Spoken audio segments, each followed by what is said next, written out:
Hello everyone. I hope my microphone isn't being dumb again. But today's video is a bit different from my other videos.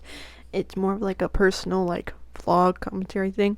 But I'm going to be talking about the Lolita complex in Hollywood. So prepare yourselves. This is the doozy. I'm going to define Lolita for you those who are unfamiliar with it.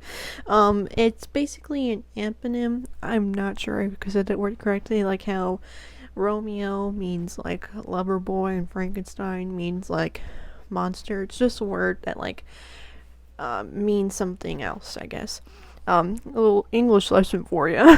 And Lolita basically means it comes from Vladimir, I'm gonna say the last name now, Nabokov's 1955 Lolita with the same name. It basically means to give seductive girl, little girl, no, jail. And that's basically what it means. And there is a big Lolita complex in Hollywood. Male directors just love to give their unwanted sexual ideas, perspective, gaze, fantasies, the whole big deal in their movies. Like, they have a character and they insert themselves in that character, and then they have the character usually is with a much younger woman, and there's nothing. It's just what my problem is with this whole problem is when there's nothing wrong for a girl to be cute, you know, and there's there's nothing wrong with a girl being cute. It's just when a male, and males are the root of all problems, when men just give unconsensual, unwanted, just sexual advantage, they sexualize anything. And it's just unwanted. I am a young, I don't want to say girl, I'm a young woman. I'm 22 and I like cute things. I like stuffed animals and stuff like that, and I like older men. It's just how the media portrays it, and just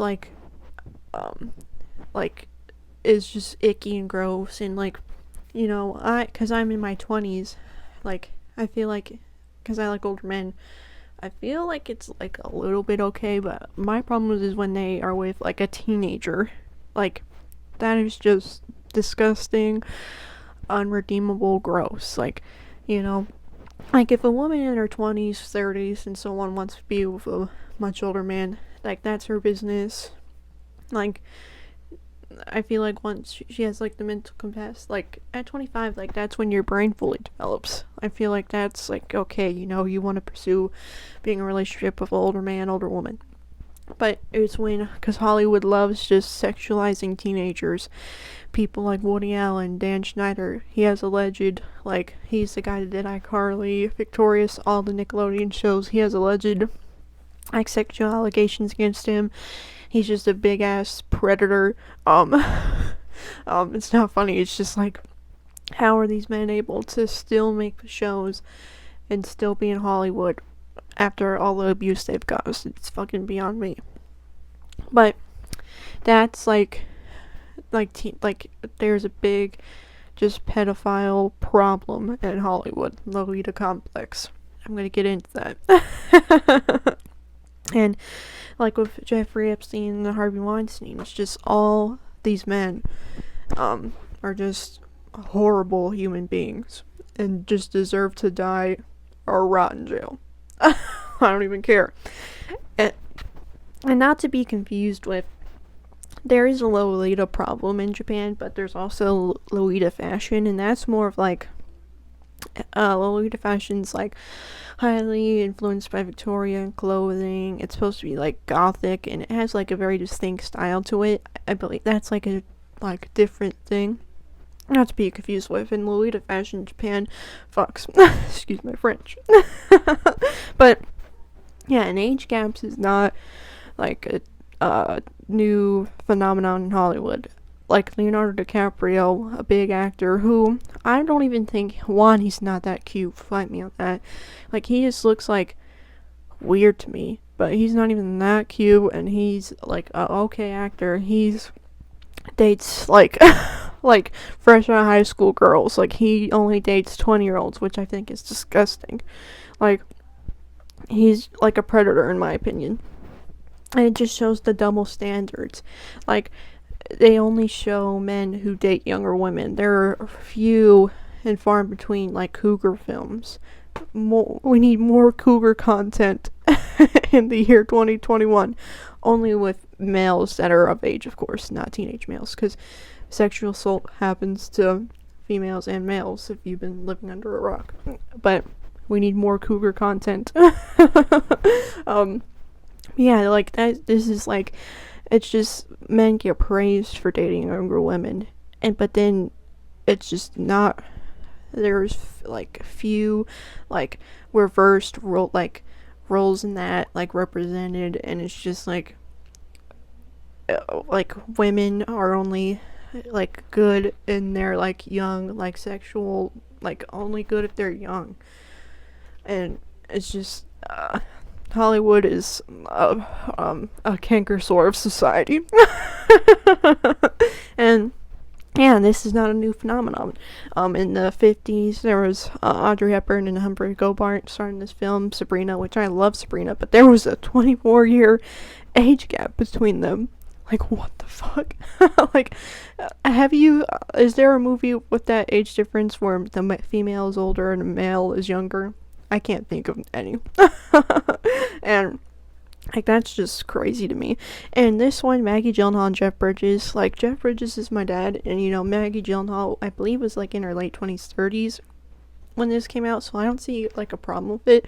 But their age gap is 28 years. Like, when will a cougar film be like that? You know? And it just, like, shows that there is a lot more age gaps between, like, older male and then younger female in Hollywood. Like, these movies are a dime a fucking dozen. Now, the best for last, sarcastic, Woody Allen. He's disgusting. Like, if you work, he's still making movies, but if you work, like, if an actor works with him, like, they are just, like, one, Google's free, you can Google this guy, and his allegations are the first thing that pops up, and it's just like, his allegations have been going on for years now, and you still want to work with him? Choices. But this movie, Husband and Wives, with Juliana and Juliette Lewis, there was a 37-year age gap. She was 19 when this was filmed. So, he's just scum of the freaking earth. And yeah, like, this article, according to The Guardian, like, time's up for Hollywood's Lolita complex. Like I said earlier, these male directors, like, just think they can, like, just give porn with a plot, like, in their sexual fantasies, and make this into a movie. Like, the privilege and just, like, brain rot these male directors have is insane. And yeah, like, and it's just horrible to me. And it's and then this is all in light of, like, the Me Too movement. And I was just talking more about the white, like, perspective, but this has been going on for decades, of women of color, black women, lower class women have been experiencing sexual assault for decades. I know that, like, white women are voices their traumas and abuses more. It's more, like, not mainstream, but it's more, like, in the public now. But this has been an issue for a long time. And Tanara, I'm so sorry if I say his name wrong, please correct me.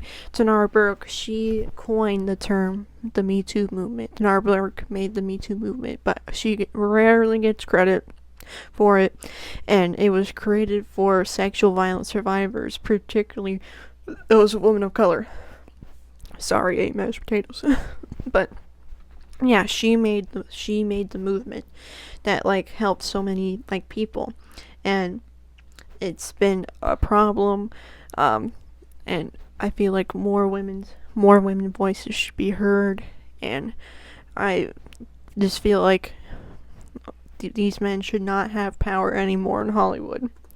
And then there's an article on Vanity Fair where it lists all of, like, proven Woody Allen claims of sexual assault, and he sexually abused his own daughter, and he refused to take a polygraph test. The judge ruled that he acted inappropriate towards his daughter, and there's just so much stuff that just shows that he's a predator and he should not be in Hollywood anymore. I was just thinking about this because I love making movies, or not making movies, but I love movies, and I love the whole writing creative process. But it's just and there's pros and cons to every industry, I guess, but this is the one where it's just so prevalent, where people just abuse their power, and it's just horrible to me that